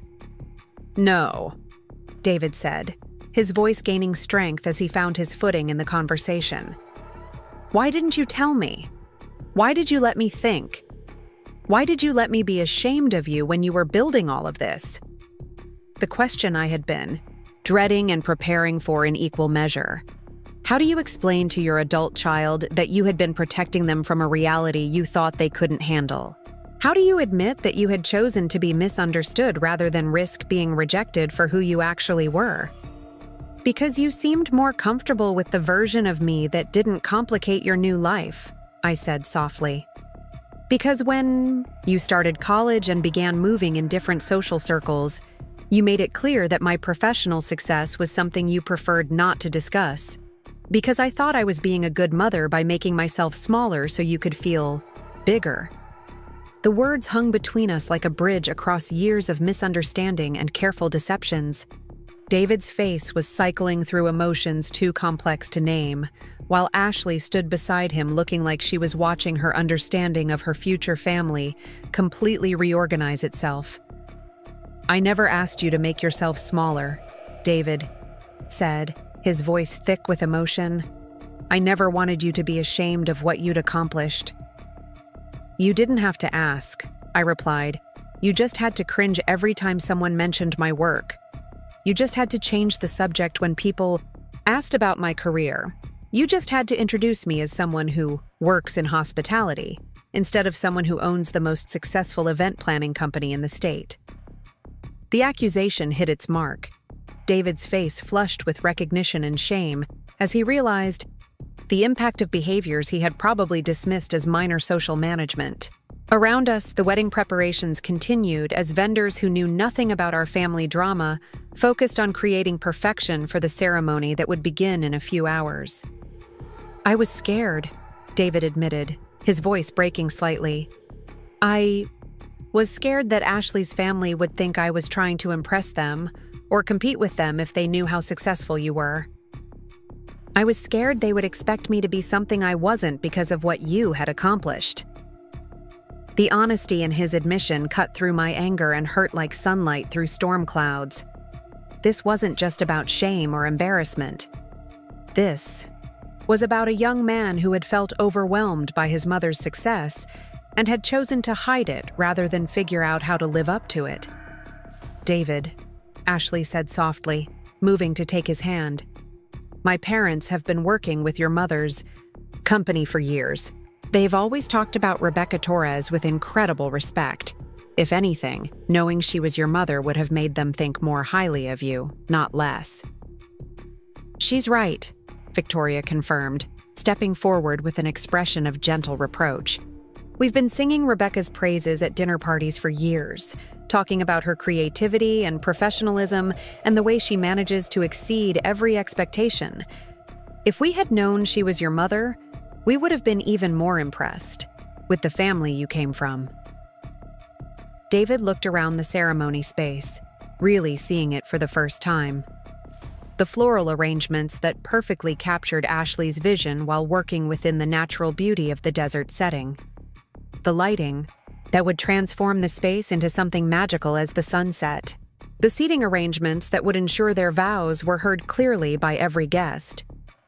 The attention to detail that would make their wedding day unforgettable. "You did all of this," he said, his voice filled with awe and something that might have been pride. "This whole beautiful day, everything Ashley has been excited about for months, it's all because of you." "It's because of my team," I corrected gently. "But yes, I designed it. I coordinated it. I called in favors and managed vendors and solved problems and worked to make sure your wedding day would be everything you both dreamed it could be. Even though I uninvited you from the ceremony." The words fell between us like stones, heavy, with the weight of hurt and misunderstanding that had led us to this moment. I could see the regret in David's face as he realized the full implications of what he had done, how he had excluded the very person who was making his happiness possible. "Especially because you uninvited me," I said softly. "Because that's what mothers do, David. We love our children even when they hurt us. We create beauty for them even when they're ashamed of us. We give them the best of ourselves even when they don't think we're good enough to share their most important moments." The tears that had been threatening throughout this entire conversation finally spilled over, running down David's cheeks. As the full weight of his actions and assumptions crashed over him, Ashley wrapped her arms around him, her own eyes bright with unshed tears as she watched her future husband confront the magnitude of his misunderstanding. "I'm sorry," David whispered, the words barely audible above the sound of vendors making final preparations around us. "Mom, I'm so sorry. I've been terrible to you. I've been ashamed of the wrong things and proud of the wrong things, and I've hurt you in ways I can't even begin to understand." I stepped forward and wrapped my son in the kind of embrace I hadn't been able to give him in years, holding him while he cried for the relationship we had lost and the time we had wasted on misunderstandings that could have been avoided with simple honesty. "We both made mistakes," I said into his shoulder. "I should have told you the truth years ago instead of letting you build a life around assumptions. You should have asked more questions instead of being satisfied with surface answers. But we're here now, and we have the chance to start over." When we finally pulled apart, David wiped his eyes and looked around the ceremony space with new understanding. "This is incredible, Mom. This is the most beautiful wedding setup I've ever seen. Ashley, look what my mother created for us." Ashley was already looking, her face bright with wonder and gratitude, as she took in details she hadn't fully appreciated before understanding their source. "Mrs. Torres, Rebecca, Mom," she said, testing out the different ways she could address me. "This is beyond perfect. Thank you for making our day so special, even when we didn't deserve your generosity." "You deserve happiness," I said simply. "Both of you. That's all any parent wants for their children, the chance to see them build beautiful lives with people they love." The emotional intensity of the moment was broken by Maria's approach, her professional demeanor intact despite the family drama she had witnessed unfolding. "Rebecca, I hate to interrupt, but we need final approval on the reception timeline, and the musicians are ready for their sound check." I looked at my son and future daughter-in-law, seeing them with new clarity after years of careful emotional distance. "David, Ashley, you should go get ready for your ceremony. I have a wedding to finish coordinating." "Our wedding," David corrected, his voice firm with newfound conviction. "You're coordinating our wedding, and you're going to be sitting in the front row when we exchange vows, where you should have been all along." The words carried the weight of an apology and an invitation and a promise all wrapped together. For the first time in 3 years, my son was claiming me publicly, acknowledging both my professional accomplishments and my rightful place in his life. "I would be honored to witness your marriage," I said formally, then smiled. "Right after, I make sure every vendor knows their timing and every detail is perfect for your big moment." As they walked away to begin their final preparations, I turned back to the ceremony space with renewed energy. This wasn't just another luxury wedding anymore. This was my son's wedding, planned with all the love and skill I possessed, created to honor both his happiness and the relationship we were finally building on a foundation of truth. The next few hours passed in the familiar rhythm of final event preparation. Vendors received their final instructions. Vendors confirmed their timing. Last-minute adjustments were made to ensure perfection. But underneath the professional routine, I felt a lightness I hadn't experienced in years. The weight of maintaining separate identities, of hiding my success, of protecting my son from a reality that turned out to be less threatening than either of us had imagined, was finally lifted. As the sun began to set behind Camelback Mountain, guests started arriving for the ceremony. I watched from my position near the coordination station as 300 people filled the seating I had arranged, admired the flowers I had selected, and prepared to witness the marriage I had spent months planning in secret. Victoria and Charles. Whitmore found me as I was making final lighting adjustments, their expressions warm with genuine appreciation and something that looked like familial affection. "Rebecca, we can't thank you enough for everything you've done," Victoria said, taking my hands in hers. "Not just for the wedding, but for handling our family drama with such grace. You've been far kinder to all of us than we deserved." "Family is complicated," I replied. "We all do the best we can with the information we have. The important thing is that David and Ashley get to start their marriage surrounded by people who love them." "Including his remarkable mother," Charles added with a smile. "We're looking forward to getting to know the real Rebecca Torres, not the version we constructed from incomplete information." As they walked toward their seats, I made my own final preparations for the ceremony. I changed from my coordinating outfit into the emerald dress I had chosen for this moment, the dress that represented the integration of all parts of my identity. I was Rebecca Torres, successful businesswoman and devoted mother, professional, event coordinator and proud parent, the woman who had built an empire and the woman who had raised a son worth celebrating. The processional music began, the sound carrying perfectly through the space I had designed for optimal acoustics. I took my place in the front row, where David had insisted I belong, and watched as my future daughter-in-law walked down the aisle, in a dress that seemed to float on the evening breeze.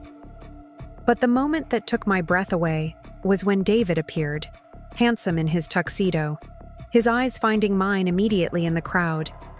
He smiled at me with a pride and love that had been missing from our relationship for too long, then mouthed the words, "Thank you, Mom," before turning his attention to his approaching bride. As Ashley reached the altar and David took her hands, I looked around at the ceremony space I had created through months of planning and years of building the professional relationships that had made it possible. Every flower, every light, every carefully planned detail was a gift to my son, an expression of love that had been hidden but never absent. The officiant began speaking about love and commitment, and the beauty of two lives joining together. But I found myself thinking about truth and redemption, and the courage it takes to be seen clearly by the people who matter most.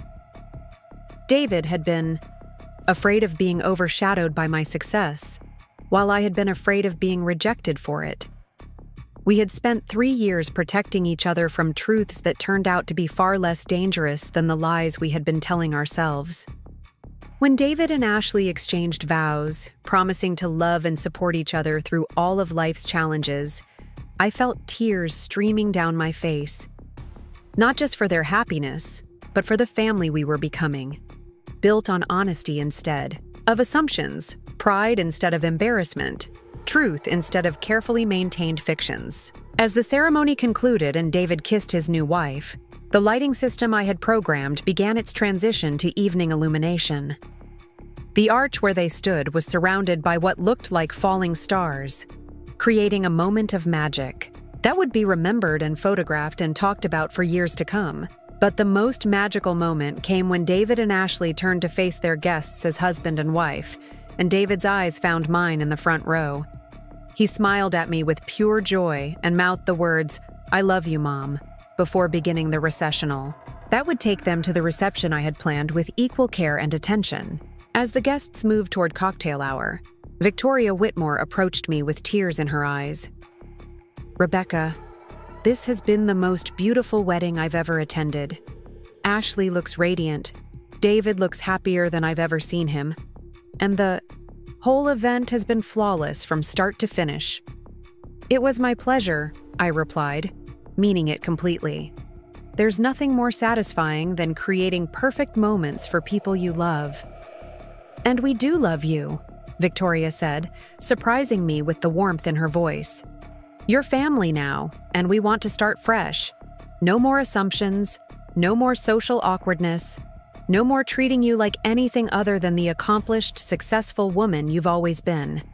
As the evening progressed through dinner and dancing and all the traditional celebrations that mark a perfect wedding, I found myself moving freely between my role as mother of the groom and coordinator of the event. For the first time in years, both parts of my identity existed in the same space without conflict or embarrassment. David found me during the parent dances, extending his hand with a smile that reached his eyes. "May I have this dance with the most remarkable woman I know?" As we moved together on the dance floor I had designed, surrounded by the beauty I had created and the love I had always felt for him, David spoke quietly in my ear. "I'm proud of you, Mom. I'm proud of what you've built and what you've accomplished, and who you are. I'm sorry it took me so long to see it clearly." "I'm proud of you too," I replied, holding him close. "You turned into an amazing man despite having a mother who was too scared to show you who she really was." "You were protecting me," David said. "I understand that now. But Mom, I don't need protection from your success. I need inspiration from it. I want to learn from you, to build something meaningful like you did, to make you proud the way you've made me proud tonight." As the song ended and David returned to his new wife, I looked around the reception space filled with family and friends celebrating love and new beginnings. Charles and Victoria Whitmore were talking animatedly with other guests about the extraordinary coordination of the evening, using words like flawless and magical and beyond expectations. Ashley was glowing with happiness, surrounded by bridesmaids who couldn't stop talking about how perfect everything had been. But the conversation that meant the most to me happened as the evening was winding down, when Ashley approached me with a glass of champagne and an expression of genuine affection. "Rebecca, I need to tell you something," she said, her voice slightly slurred with emotion and celebration. "I've been so worried about living up to your family's expectations, about being good enough for David, about fitting into a family where I felt like I had to prove myself worthy of belonging." I smiled at her. This young woman who had tried so hard to make space for a mother-in-law she believed needed charity and kindness rather than respect and recognition. "And now?" I asked gently. "Now I realize I married into a family where the women are forces of nature, Ashley said with a laugh. Where mothers build empires while raising amazing sons. Where success is something to be celebrated rather than hidden. Where love expresses itself through excellence rather than excuses. She paused to take a sip of champagne, then continued. With the kind of honesty that only comes at the end of perfect days. I want to learn from you, Rebecca. I want to understand how you built something so successful while being such an incredible mother. I want to be the kind of woman who doesn't have to choose between personal accomplishment and family devotion. As the last guest departed and my team began the breakdown process that would restore the Phoenician to its natural state, I stood with David and Ashley looking out over the lights of Phoenix spread below us. The city where I had built my career, where I had raised my son, where I had learned to be successful and humble and proud and protective all at the same time. Thank you, David said quietly, his arm around his new wife. For this perfect day, for 15 years of sacrifice I never understood, for loving me enough to let me be wrong about you until I was ready to see clearly. Thank you for growing into someone worth being proud of, I replied, and for choosing a wife who sees the best in both of us. As we said our goodnights and David and Ashley left for their honeymoon suite, I realized that the woman who had been called too embarrassing to attend her son's wedding had given him something to remember forever. Not just a perfect ceremony, but a relationship built on truth instead of protection, pride instead of shame, honesty instead of the careful management of other people's expectations. The family embarrassment had become the family's greatest asset, and there was no going back to the smaller version of myself I had been hiding behind for so long. The invitation arrived on cream-colored cardstock with embossed gold lettering, the kind of formal elegance that marked Phoenix's most exclusive social events. The Arizona Hospitality Association cordially invites you to attend the annual Excellence Awards Gala, honoring this year's Outstanding Event Professional of the Year, Rebecca Torres of Solstice Events. I held the invitation in my hands, reading, my name printed in elegant script beneath the organization's prestigious seal. After 15 years of building my business, after countless successful events and satisfied clients, I was finally being recognized by my peers with the industry's highest honor. The irony wasn't lost on me that this recognition was coming just months after my own son had discovered the professional identity I had been hiding from him for years. The award ceremony was scheduled for a Saturday evening at the Biltmore Hotel, one of Phoenix's most historic and elegant venues. The same venue where I had coordinated charity galas that raised millions for local causes, where I had orchestrated corporate events that made national headlines, where I had created celebrations that brought together the city's most influential families and business leaders. This time, I would be walking into that ballroom not as the woman behind the scenes, but as the guest of honor. The thought was both thrilling and terrifying in equal measure. My phone buzzed with a text from David, who had been calling and texting regularly since returning from his honeymoon in Italy. The frequency of our communication had increased dramatically since the wedding, as if we were both trying to make up for years of careful distance with deliberate connection. Mom, saw the announcement in Phoenix magazine about your award. Ashley and I are so proud of you. Can we take you to dinner to celebrate? The message made me smile in a way that still felt new and unfamiliar. For so many years, David's contact with me had been dutiful and minimal, the kind of obligation calls that adult children make to parents they love, but don't quite know how to relate to. Now, our conversations were filled with genuine curiosity about each other's lives, real interest in understanding the person behind the parental role. I texted back, "Dinner sounds wonderful. Your choice of restaurant." His response came immediately. "Actually, Ashley suggested we cook for you at our place. She wants to show off the kitchen skills she's been developing, and we thought it would be nice to have a quiet celebration, just the three of us." The suggestion warmed me more than he probably realized. Ashley and David had been married for 6 months now, living in a beautiful townhouse in Scottsdale that they had purchased with the kind of financial confidence that came from David's engineering salary and Ashley's trust fund. But more than that, They had been building a life together that included regular family dinners, holiday celebrations, and the kind of easy intimacy that marked couples who genuinely enjoyed each other's company. What made me proudest, though, was watching David navigate his new role as a husband with the same integrity and thoughtfulness he had shown throughout his childhood. He had grown into the kind of man who brought his wife flowers on random Tuesdays, who remembered to call when he was running late, who had learned to cook her favorite meals and listen to her work frustrations with genuine attention. The transformation in our relationship had been gradual but profound. Where once David had been uncomfortable discussing my work, he now asked detailed questions about my projects and clients. He had even referred 2 of his engineering colleagues to solstice events for their own wedding planning, proudly introducing me as my mother, who runs the best event planning company in Arizona. The shift in Ashley's attitude had been even more dramatic. My daughter-in-law had embraced me with the enthusiasm of someone discovering a fascinating new friend rather than acquiring a dutiful family obligation. She called me regularly to chat about everything from work challenges to recipe recommendations, and she had started referring to me as Mom with the kind of natural affection that couldn't be forced or faked. But perhaps the most meaningful change had been in how we spent time together. Instead of the stilted family dinners that had characterized our relationship before the wedding, we now enjoyed easy conversations over casual meals, spontaneous coffee dates, and the kind of comfortable silences that marked genuine companionship. 3 days later, I drove to David and Ashley's townhouse carrying a bottle of wine and a sense of anticipation that had nothing to do with the upcoming awards ceremony.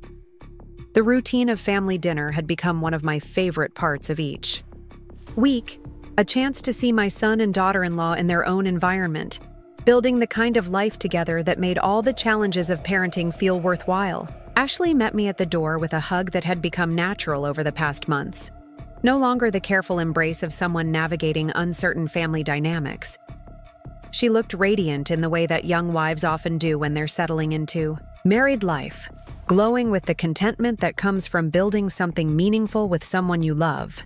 "Mom, I'm so excited about tonight," she said, leading me into their kitchen where the counters were covered with ingredients for what looked like an elaborate meal. "David's been helping me practice this recipe for weeks, and I think we finally have it perfect." The scene was domestic in the best possible way. David was at the stove, stirring something that smelled amazing, wearing an apron that read "Kiss the Cook" that Ashley had obviously given him. Classical music was playing softly in the background, and the dining table was set with candles and fresh flowers that suggested this was a celebration rather than just another family dinner. "What's the occasion?" I asked, though I suspected I already knew the answer. "Your award, of course," David said, turning from the stove with a wooden spoon in his hand. "We wanted to do something special to celebrate having the most accomplished mother in Phoenix." The pride in his voice was still something I was getting used to, after years of watching him deflect questions about my work or change the subject when my career came up in conversation. Now, he talked about my professional achievements with the kind of genuine admiration that made me feel seen and valued in ways I hadn't experienced in our relationship before. "You two are spoiling me," I said, settling into a chair at their kitchen island to watch them work together with the practiced coordination of a couple who had learned to navigate shared domestic responsibilities. "Good," Ashley said firmly, checking something in the oven. "You deserve to be spoiled. You've spent so many years taking care of everyone else, creating perfect moments for other families, making sure everyone else's celebrations were flawless. It's time for people to celebrate you." As we sat down to dinner, the conversation flowed with the easy naturalness that had developed between us over the past months. David told me about a challenging project at work that was testing his engineering skills in new ways. Ashley shared stories about her job at a nonprofit organization that focused on educational opportunities for underprivileged children. I updated them on recent solstice events projects, including a celebrity wedding that would be featured in several national magazines. But the moment that touched me most deeply came when Ashley raised her wine glass in a toast. her expression serious despite the celebration around us. "To Rebecca Torres," she said, her voice filled with emotion. "The woman who taught me that strength doesn't require apology, that success doesn't need to be hidden, and that love expresses itself through excellence rather than excuses." David raised his glass as well, his eyes meeting mine across the candlelit table. "To Mom, who showed me that the people we love most are often the ones we understand least, and that it's never too late to start seeing clearly." As we clinked glasses, I felt tears threatening for what seemed like the 100th time since David's wedding. Not tears of sadness, but tears of gratitude for the family we had become, built on honesty rather than assumptions, pride rather than embarrassment, truth rather than the careful management of each other's expectations. The award ceremony was held the following Saturday at the Biltmore Hotel, in the same ballroom where I had coordinated dozens of events over the years.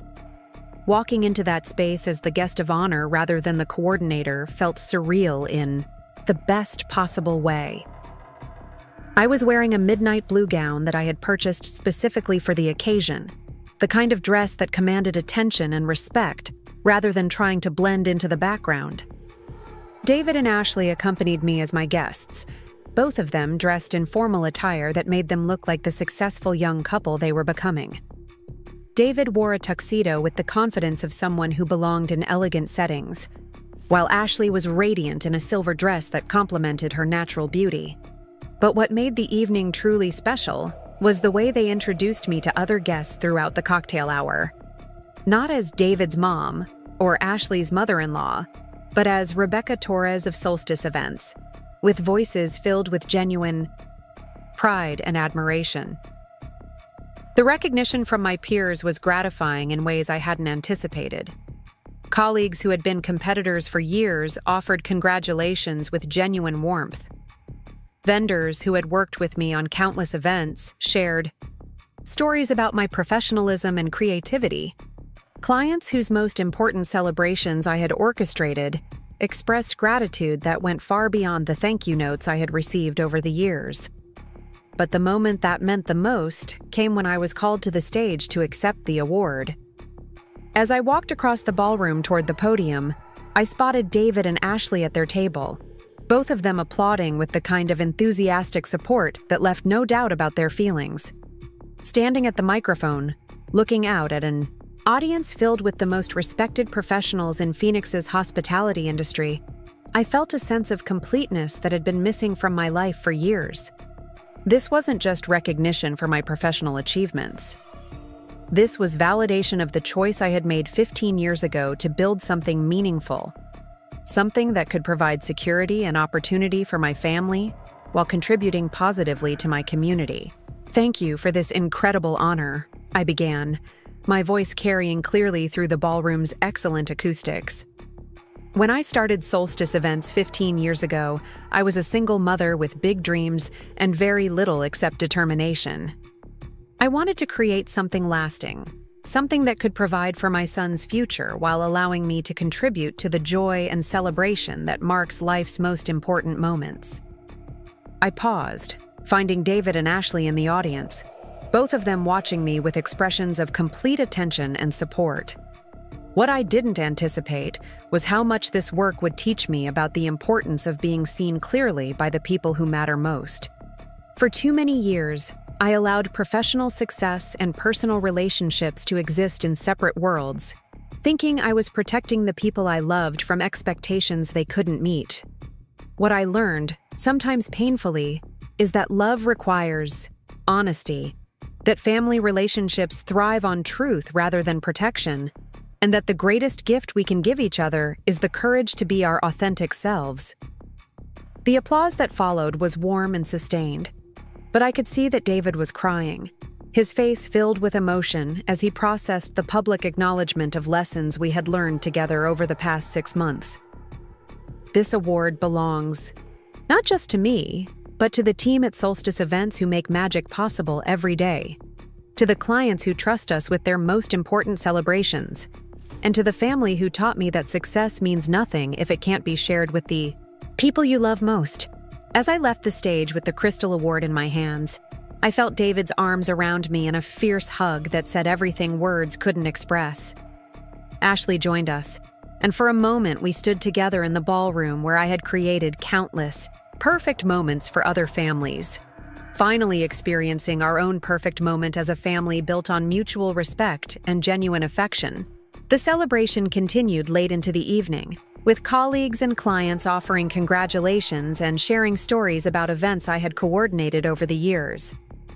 But the conversation that stayed with me came from Victoria and Charles Whitmore, who had attended the ceremony to support me.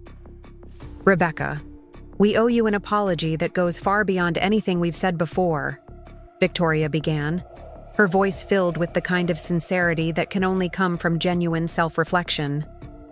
"We spent 3 years treating you like someone who needed our charity, when you were actually the most accomplished person in our social circle." Charles nodded, his expression serious. "We let David's discomfort with your success shape our perception of who you were, instead of taking the time to get to know you ourselves. That was lazy and prejudiced, and completely unworthy of the respect you deserved." "You weren't operating with complete information," I replied diplomatically, though their acknowledgement of their behavior was gratifying in ways I hadn't expected. "No, but we should have asked better questions," Victoria insisted. "We should have been more curious about the woman who raised such an impressive son, instead of making assumptions based on surface appearances."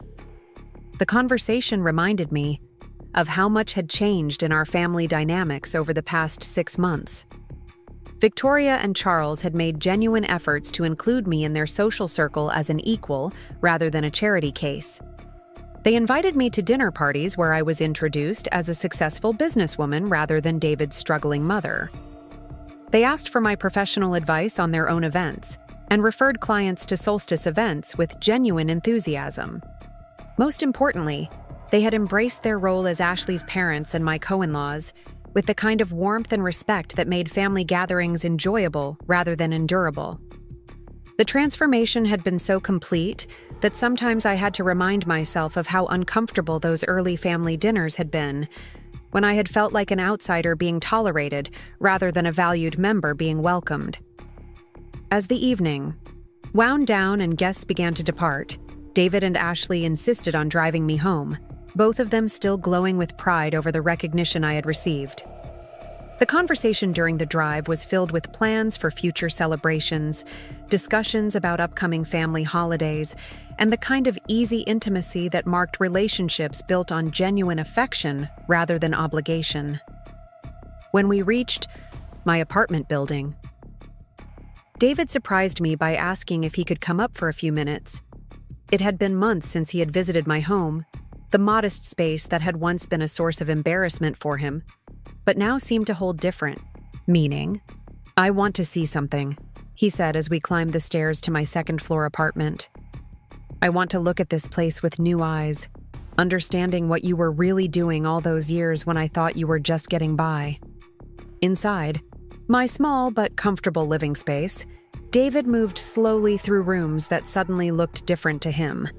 The second-hand furniture that had once seemed like evidence of struggle now looked like practical choices made by someone investing every available dollar in building something bigger. The modest kitchen where he had eaten countless meals now looked like the command center it had actually been, where I had planned events and coordinated vendors while he slept in the next room. "You were building an empire from this kitchen table," he said, running his fingers along the surface where I had signed my first major contracts and planned my first celebrity events. "While I was growing up, thinking you were struggling to make ends meet, you were actually creating something extraordinary." Ashley joined him, looking around the space with the same new understanding. "This is where it all started," she said softly. "This is where you decided to bet everything on your own vision and work ethic. This is where I decided that my son's future was worth any sacrifice I could make," I corrected gently. "Every dollar I didn't spend on a bigger apartment or a newer car went into building something that could provide security for both of us." David sat down at the kitchen table where he had done homework throughout his childhood. his expression thoughtful as he processed the realization of what those years had actually looked like from my perspective. "I wish I had known," he said quietly. "I wish I had understood what you were building, what you were sacrificing, what you were working toward. I would have been so proud of you instead of being embarrassed by what I thought was failure." "You weren't embarrassed by failure," I said, settling into the chair across from him. "You were embarrassed by what you perceived as limitation, by the gap between my lifestyle and the lifestyle of the families you were meeting through college. But David, I was never failing. I was choosing to live below my means so I could build something above your expectations." The conversation that followed was one of the most honest we had ever had, filled with admissions of misunderstanding on both sides and commitments to communication that would prevent similar disconnections in the future.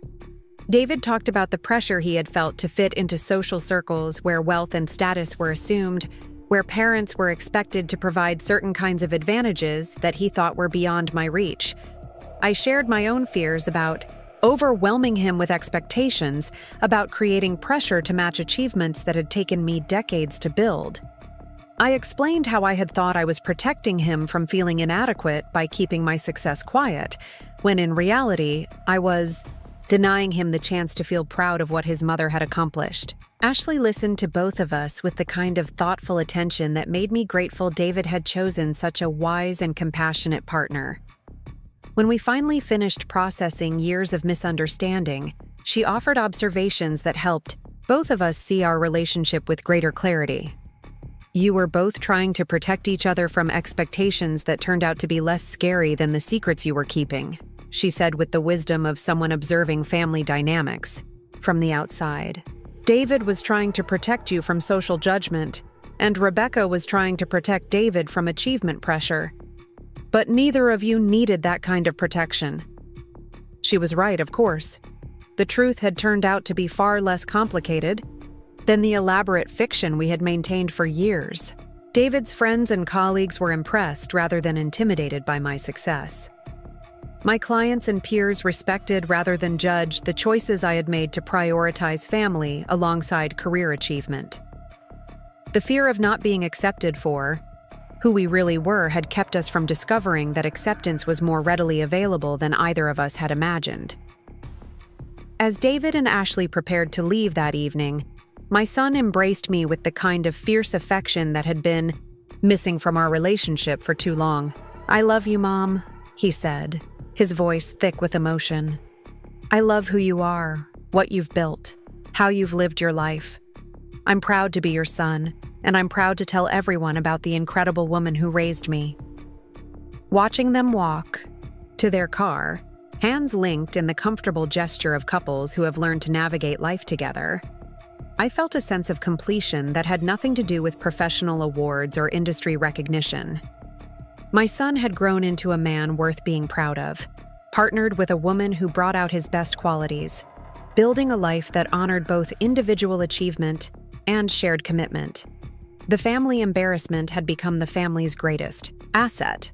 But more than that, we had become a family that celebrated each other's authentic selves rather than trying to manage each other's public presentations. Standing in my kitchen that night, looking at the table where I had built my business while David slept nearby, I realized that the greatest success of my life hadn't been creating solstice events or winning industry awards or coordinating perfect celebrations for Phoenix's most prominent families. The greatest success had been raising a son who had learned to value truth over comfort, who had chosen love over fear, who had found the courage to see his mother clearly and claim her proudly as exactly who she was. Up next, you've got 2 more standout stories right on your screen. If this one hit the mark, you won't want to pass these up. Just click and check them out.